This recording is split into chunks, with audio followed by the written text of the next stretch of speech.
Broadcasting live from the Business RadioX studios in Sandy Springs, Georgia, it's time for Sandy Springs Business Radio. Now, here's your host.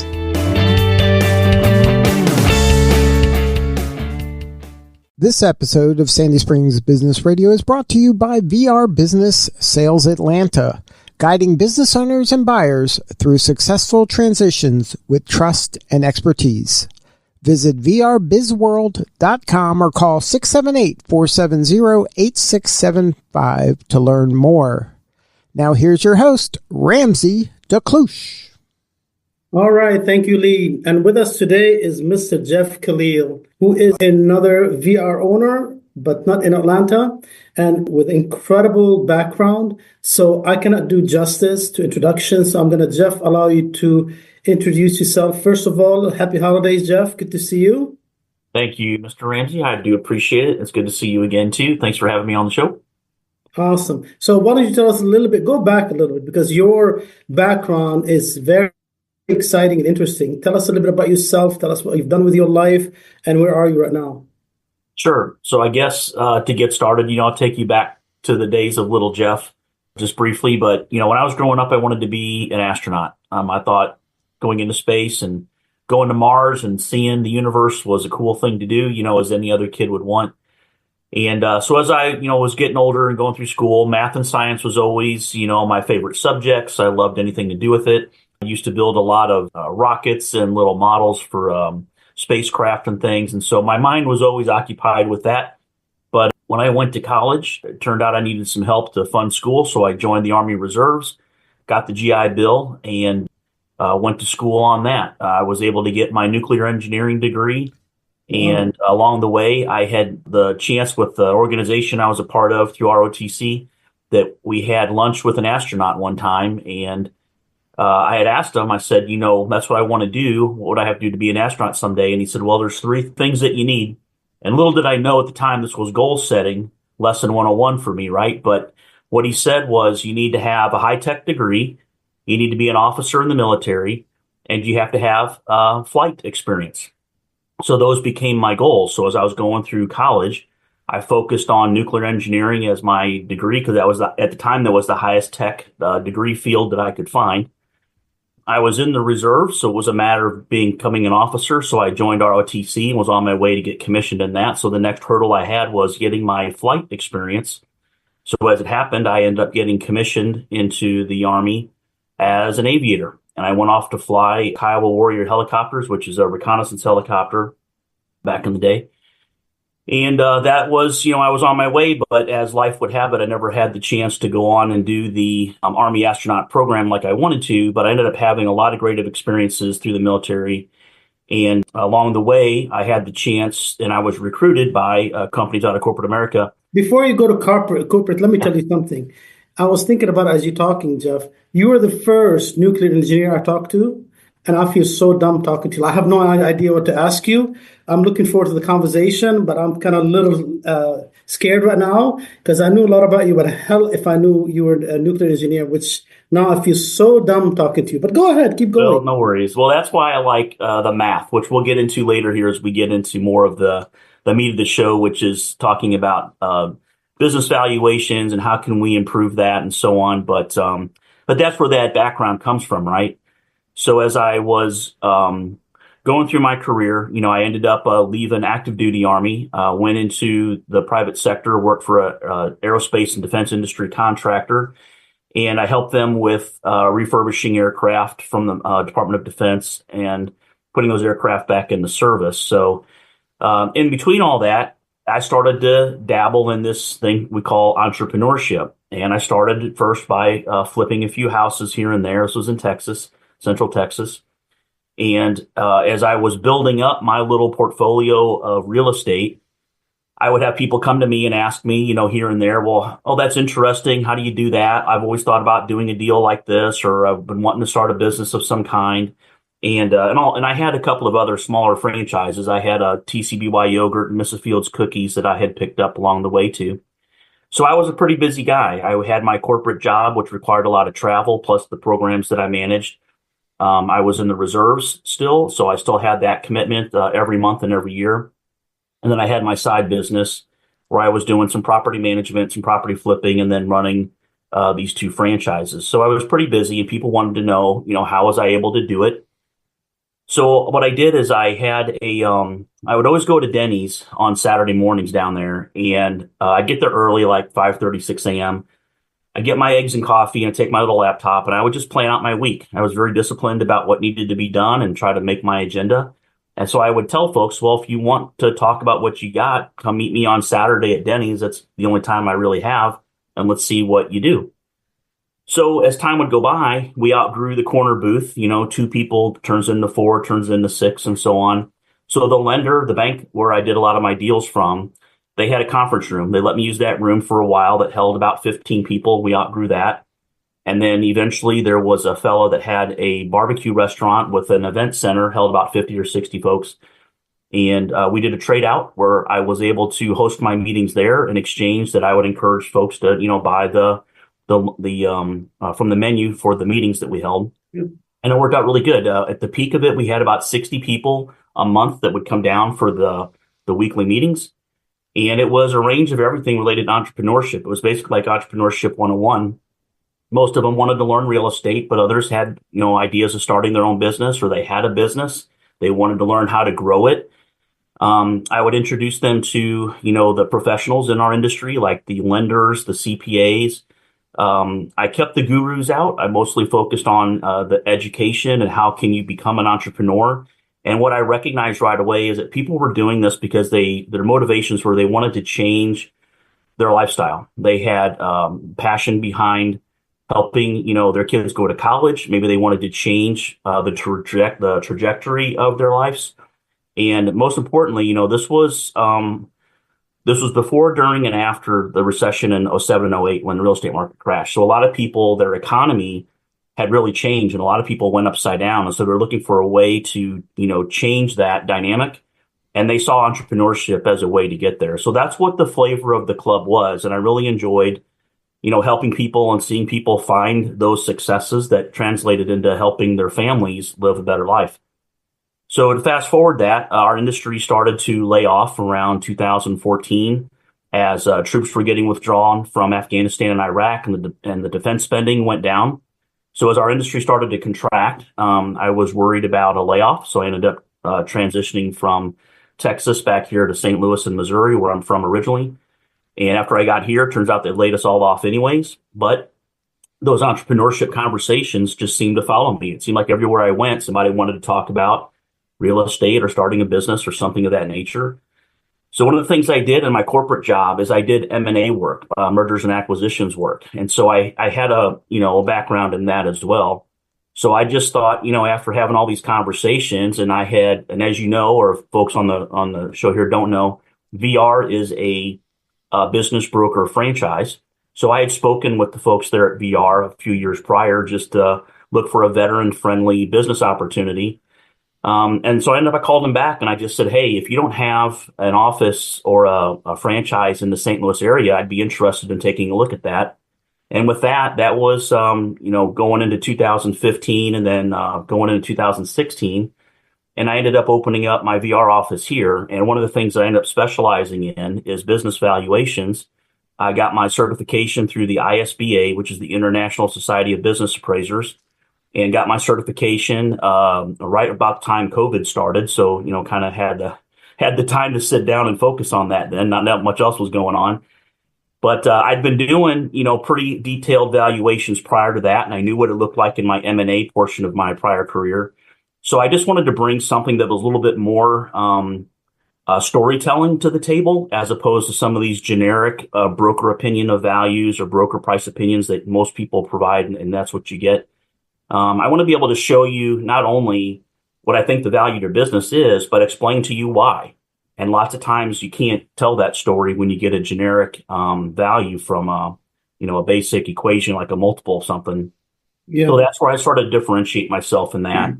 And so that's kind of where I'm at now. And then, as you know, for VR, as the franchise office goes, I do their corporate training for new franchisees, and I help bring them on board. And give them the first taste of the Kool-Aid so they get a sense of what is it like to be a business broker. And then I'm there as just their ongoing advisor. So that's Yeah, where trust me, I don't envy you with that one. You had to put up with me and with Claudia for, a few days. So I don't envy, you having to do this, but I appreciate everything you've done. But I mostly appreciate your time and service, and thank you for your service. We all appreciate it, of course. Thank you. So Yeah, Jeff, had before we go 35 into years. the, Yeah, just real quick, Ramsey. I had 35 years altogether, and I retired as a lieutenant colonel. So, that's it's incredible. That is absolutely incredible. What an honor to be talking to you, first of all. I've known you now for a little bit, but the more I hear your story, the more I learn more about you, which is incredible. And what you studied kind of makes me a little bit nervous talking to you, but it is what it is. all good. So before we go into, different valuation, all this stuff, I've done merger acquisition work for the past 20 years, and now I do more for, smaller businesses and, owning my own office. So a little bit different. Jeff, what I found out, what I worry about is so many businesses have no idea what the value of the business is. And more important is when I ask 10 people at any meeting, how many people know the value of your house? And they all raise your hand. Absolutely, they know the value of the house. So same 10 people, how many people know the value of their business? Actually, 11 people raise your hand saying, I don't know the value of my business, which is kind of scary because in some instances, it's the second largest investment you have. In some instances also, it's the largest investment you have. And not knowing the value of it is kind of scary for a lot of reasons in my book. So what are your thoughts on when should person understand the value of the business? When should start looking into this? And how easy is it to get the value for your business? Yeah, ideally, when you're like, let's say you're planning a trip and you want to go, say, well, we're in some place cold right now because we're having this mini snowstorm going on. But let's say that you want to travel from New York to California, whatever it is you want to do. Well, there's some planning that you do, beforehand. What do I need to pack? What's my checking list look like? Where am I going to go? Where am I going to stay? What's my mode of transportation, right? And so as you're making those pre-planning, and maybe you got to take off work, maybe you got to coordinate for someone to care for the house, the yard, the dogs, whatever, while you're gone. Maybe you've got some other family responsibilities, like someone has to care for or check in on mom and dad, so on. Well, as you think about how you plan for that trip and all of the pre-work, then the work of the actual execution. So now you got the family in the car and you're on the road. Well, we got to stop for restroom breaks. We got to stop for gas, got to spend the night somewhere and all that. As you're doing that kind of detailed planning, that same level of detailed planning should go into your business plan. And you want to have that pre-planning of what is it that I'm going to do with this business in, say, 10, 15, 20 years, if that's my, outlook, because you're not going to be there forever. Something's going to happen, whether it's the economy, whether it's your health, whether it's external, something more internal like family. Something's going to cause you to not be able to do that business anymore. So when you're doing your business planning, and I know it's probably the last thing you want to think about, or even the last thing that comes to mind, but somewhere on that checklist should be exit plan or exit strategy, or what is my out of the business scenario going to look like? So I would say that the short answer to that question is the day you plan the business, you should also be planning what that exit's going to look like. Perfect. Thank you. Yeah, I tell you, my experience is anytime you're doing your strategy for next year, you really should have the value, understand the value of your business. So what are you basing it on, right? And how are you going to grow the business? The value of the business makes a lot of sense to do that. So there's never a bad time in my book to do valuation for your business, not because you're always going to sell it, just to understand if something happens to me today, or like you said, or, God forbid, a divorce, death, or anything like that, I understand the value. Now, there's another conversation we can have about what should you do to prepare if something like this happens, and, prior to that. But right now, we're going to focus just on valuation of a business, right? So, and now understanding this, I know in valuation, and I get asked that a lot. So what's the difference between this valuation with I got a valuation last year from this guy, or my CPA, or, my pastor at church told me this is my business is, you hear it from everybody, right? So Uncle tell Fred, me, yeah, your Uncle Fred told you. my Uncle Fred, I love Uncle Fred. He's around all the time when you need answers, right?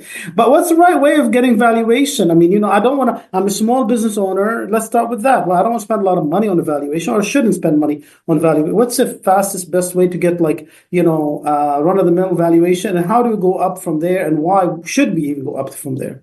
Yeah, so there's a lot to open from that, right? So a lot of business owners assume that they need a business valuation when it's like a critical moment in the business. So for example, there's a health issue with the owner.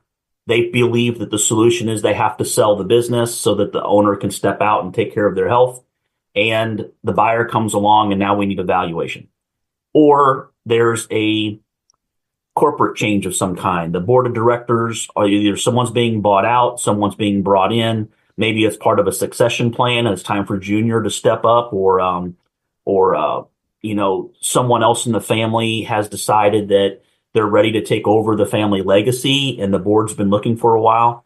Whatever that emotional event is that they typically or stereotypically might think that, hey, we need a business valuation. There are those needs and there are those instances, and you want a valuation that is going to speak to the purpose of the event. A valuation will have certain premiums and discounts assigned to it in the course of developing it that are determined by the purpose of that valuation. So you can have a valuation for a bankruptcy or a partner dispute, and that valuation might be looking a little different because maybe there's some animosity among the staff. Maybe there's some issues with paying vendors and payments are late. And maybe that's part of the issues that are driving the scenario around this business and why the partners are not getting along. So when you have, like a negative scenario around a business, those discounts might be bigger and you may not have any premiums to assign. Whereas if you've got a business that is demonstrating very strong brand loyalty, very strong customer loyalty, you've got a high degree of highly motivated and excited workforce, and people love to work for your company.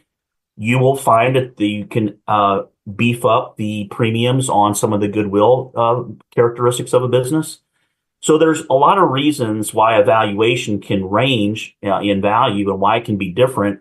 And what the purpose of that valuation is will determine a lot of that too. But what I try to share with business owners is, you don't have to wait for the emotional event to come around and say that now I got to get a valuation. Oh my gosh, what am I going to do? A valuation should be part of just your regular course of business. And an annual valuation is probably enough to give you an idea of a lot of things. It can tell you if you're on track to reach that long-term goal for your exit strategy. It can highlight areas where you might be bleeding money or bleeding value from your business. And it might also show you areas where, hey, I'm doing really well in this, and this is really giving me a big plus on my valuation. Well, what other things can I do to get a better valuation out of this? But the valuation should be more than just a number.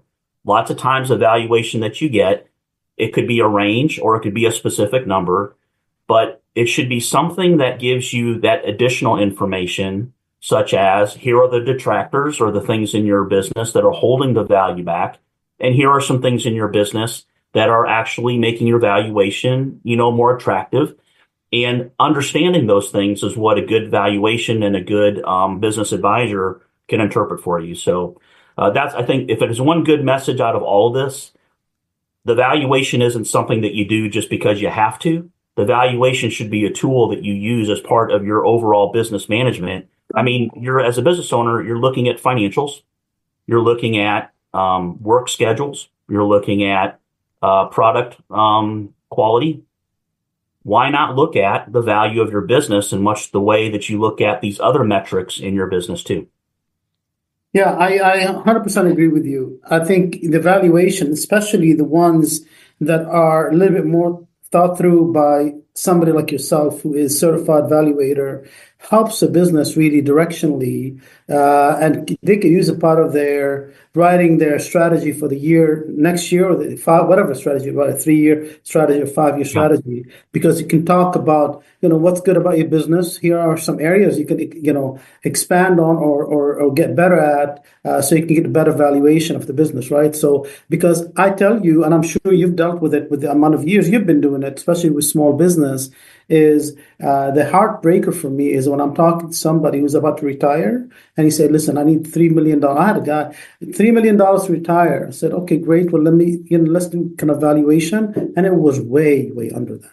And he said, I cannot retire yet. And he has cancer, he has issues. So at that point, kind of woke me up and said, how do you kind of preach to small businesses? Get a valuation, understand who your business is.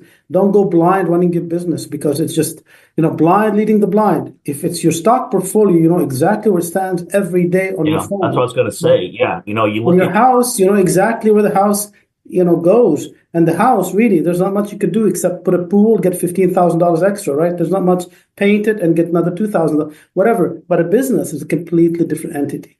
Business is a completely different animal. For, what you have now, contracts, so much goes into business valuation. So how is there a way for a business owner to kind of say, okay, I think I'm here, or I think I'm there in valuation, and what are these things? Kind of explain valuation, the ABCs of it, the simple valuation. What does it look like? What should a business owner look for? Yeah. So say you're a small business owner, and maybe you're 2, 3, 4, 5 years, give or take, into your business, and you have a sense of what your business does. You've got a sense of the cash flow. You have a sense of what your profit margins might look like. And you probably know, a good handful of your customers. Maybe you know those customers by name. You know your vendors, who some of your contractors are, and so on. So you're humming along in your business and you feel like things are great.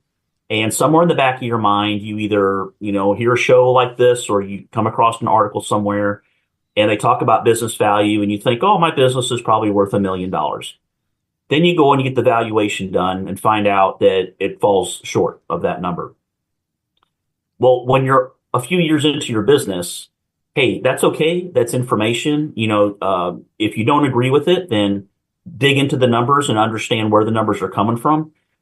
Once you understand how the value is determined, then you know what to go in and tweak. Now you know what to go into your business and make adjustments on. But in that scenario, like you said, with the older gentleman who's, at the end of his 20, 30-year business career, and he's ready to sell, and he's got to sell because, he's got to leave and take care of himself. Your runway to turn that around and try to find that value that you want becomes a lot more difficult. So as with anything, like you said, you might know the value of your house, the value of your stock, and we all watch gas prices every day. And I'm sure that on some level, we're all paying attention to grocery prices and things. Like, we have a sense of those things. Then we go out, we spend the money, and we realize here's exactly what that looks like. Your business valuation as a business owner should be that same thing. You should have that regular pulse of what is the value of my business. Now, it doesn't have to be the rocket science. Like on any random Tuesday, you shouldn't be like, oh, my business is $1,547,067, right? But you should know that not only is my value based on past performance, but I've got these plans in place. I've got some tactics or some strategies that are being implemented today that will add value in the future. And if those come to fruition, then I can anticipate that my value is going to be X at this future point in time. So the valuation should be looked at as like a living metric, a live metric. And if I was the small business owner, I would make that part of my annual assessment. And that annual assessment would be, what is the value of my business? And what are my goals, short-term, medium-term, and long-term? And then I would weave in those value drivers in that valuation to make sure that those are part of those goals. That way, next year, when I do my next assessment, I would naturally assume that my valuation would go up. But if my valuation doesn't go up, and maybe it dips or maybe it stays flat, now I know that, hey, maybe I didn't implement the right things, or what were the things that caused that valuation to not move the needle, if you will. But it certainly is an indicator, and it's an indicator that you want to have some visibility on. Great. Jeff, I don't want to kind of talk a little bit about the process of, but one thing that I found with valuation is when businesses at any level, right, any size business, they keep their financials in order, right? If they use CPA or bookkeeper or however they use, will help with the valuation be more accurate, right? And they may lose actually money if they don't really do that, because we need to be able to kind of dig into all your spending, all your personal spending, and to get to really good valuation. So, and hopefully they have years under their belt. Now, with valuations, of course, there are levels of valuations, and the one that scares me the most is when people only get valuation to sell the business, right? Because they may go to 3, 4, 5 brokers, 10 brokers, and they may have 10 different prices. We've talked about that multiple times. Why does that happen? Why do you get, I mean, if valuation is a valuation, why would 10 brokers give you 12 different valuations? Yeah, sure. So let me answer that by sharing a couple of stories. So first, going to be an Army story, and Ramzi, you know me, I'm always full of Army stories. I know. But there's a moral to it at the end, right? So as an aviator, we have to have certain weather to fly. Even in the military, you got to have certain weather to fly. And in the general sense, when we're going out just doing some training or just some normal, kind of day to day, I would say flying and just building up our hours and getting in a little bit of experience along the way. If you're at a certain airport and let's say there's a thunderstorm nearby and the clouds are low and it's just not looking good, you can't really see any sunshine, and there's forecast for rain.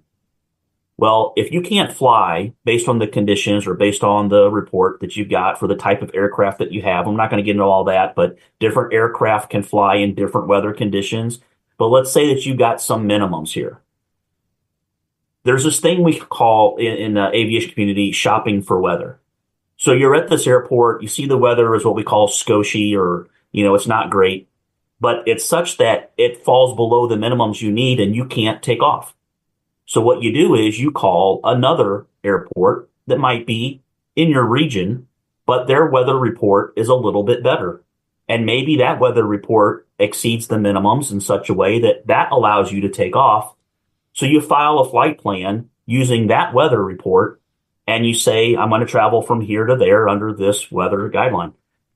It doesn't mean that the weather that you're at's going to change. You're just using some other weather report, and you're not supposed to do that, but there are pilots that will do that. The valuation is much the same way. You go to appraiser A or broker A, and they give you a number and you don't like it. So you go to the next one, and you go to broker until you find a number that you like. Here's the thing. A valuation, I tell everybody this, we probably had this conversation too. You can get 10 appraisers in a room and give them all the same data, all of the valuation formulas that are out there, and say, give me a value for this business. Out of those 10 appraisers, you're going to get 11 different answers. No one's going to give you the same number. And even in there's going to be a range. It's going to be like a bell curve. You're going to have some guys that are really low, some guys that are really high, and then some folks in the middle that might be within a ballpark of each other. The thing about the valuation is that the valuation methods, the approaches, the methodologies, those are textbook. They're formulas. It's kind of like y equals mx plus b, a squared plus b squared equals c squared. The formulas are the formulas. Those, by the way, are not valuation formulas. I don't want people going out and calculating that. But just as the example, is that those formulas are locked in. Like that's the math. What's different is two things. The data set that you get. So, okay, if we all agree that we've got the same data, and the data is tax returns, income statements, and balance sheets. If we can agree that we've got the same data, then the only other thing after that can change are the assumptions. Well, I might go to one chart with a table and do some left, right, up, down, and pick a number based on my opinions, based on how I interpret the numbers. And that's my assumption, is that, well, we're going to go with this number. Someone else across the table from me, she might go through the same thing and pick a different number from a different chart, from a different table. However, those assumptions are weighed in on the valuation is now where that subjectivity, that opinion-driven side of the valuation kicks in. And now that's where we get into the discussion, because we can't debate the math. We can't debate the data. Okay, I have had people, for example, I had a SBA loan recently where bank was trying to get this deal done. It was around $4 million. I do the third-party independent business valuation appraisals for those banks. They couldn't figure out where the value of the assets lied. Now, I do business appraisals. I'm not an asset appraiser specifically, but I use the information from the balance sheets. I told them that based on the information that you gave me, which again, we don't dispute the data. If that's what you want, that's what I'll crank. But when I told them that the value of the business was driven by the assets listed on the balance sheet, all of a sudden the owner and the seller come back to the table and say, oh, wait, we have different asset reports here that we failed to give to the bank. Can we still use those? And so they provided this, authentic sheet of a printout of all of the assets that belong to the business. But what they did is they went back through and there were some vehicles that weren't going to transfer. There were some tools that were not going to transfer. There were some private things that belonged to the owner that were not going to transfer. But we got a good list of the things that were going to transfer. And once we reconciled that list, then it was enough of a change that it justified a revision to the valuation that now the underwriter at the bank said, now this makes a lot more sense to us. And then they were able to get that deal through. So when you're looking at this, it's a matter of understanding what is consisting within the deal, but also too, how does that value get interpreted by the parties that are involved? If it's just the business owner and it's a routine, like they're doing it annually, maybe semi-annually, they know what is going on. There's a plan behind it. There's strategy, maybe some marketing plans, maybe some product development, things like that. A new sales push, whatever. They know what's going on. But when you got a sale going on, you don't know what's going on with the buyer. You may not know what's going on with the seller. That valuation is the only point where they have to come together and agree on things like what are the assets or what are we offering for goodwill. But I'll add to that, valuations are confidential, and we haven't really touched on it yet here. But whenever you go out to get a valuation done, if you're the one asking for it, it should be confidential to you. If you just want to know the value of your business, you don't have to tell anybody unless you have an obligation maybe to share the information with a board or with a partner. But that's your number and it doesn't go anywhere. Appraisers do not take that information and publish it on a website somewhere. The government doesn't see it. Secret organizations don't see it. That's just a report between you and that appraiser. When you're doing the deal through a bank and it's part of an SBA loan, then it depends on the scenario, but it depends on who's buying it. Now, the bank is the client, the bank is the customer for that appraisal. But if the buyer is paying for it, then the buyer is going to be privy to the value. If the seller's paying for it, then the seller is going to be privy to the value. Right. Between all those parties, they have to decide if they want to share that value or not. I would say most of the times they do because everybody wants to know if the offer is going to get approved by the SBA underwriters. But that's a scenario, or that's a special case there. But in general, when you get the valuation done, that's just a number for you. What you want to do with that number, though, is that as you're approaching your exit strategy milestone, maybe it's 20 years in business, maybe it's a certain revenue goal you had, maybe it's a certain life marker, like maybe you want to, when you're 65, you want to sell the business, whatever. That is then that valuation then becomes your tool to know what can I expect the market, these buyers, to come to me and make me offers at. As long as you're getting offers that are around that number and above, then you've done all the right things. But if you're getting offers that are low or someone's intentionally trying to lowball you or pressure you into a sale, a good valuation is something that's defendable. You can hold your ground. You can plant your feet and say, nope, I'm sorry. My business is worth this as much as the day is long because here's all the things we've been doing for the last 10 years. And now this valuation is justifiable. So there's a lot of ways that you can get leverage from a good valuation too. Jeff, this is amazing. I think, you can write books about valuation. I probably should write a book about valuation. But besides that, so just to kind of, at the end of this podcast, if you have like two simple advice, about valuation for small businesses, what would they be? How would you finish this? Yeah, I would say that if you're a small business that's been in business for at least 2 years, get that initial valuation done, get a formal one as a baseline.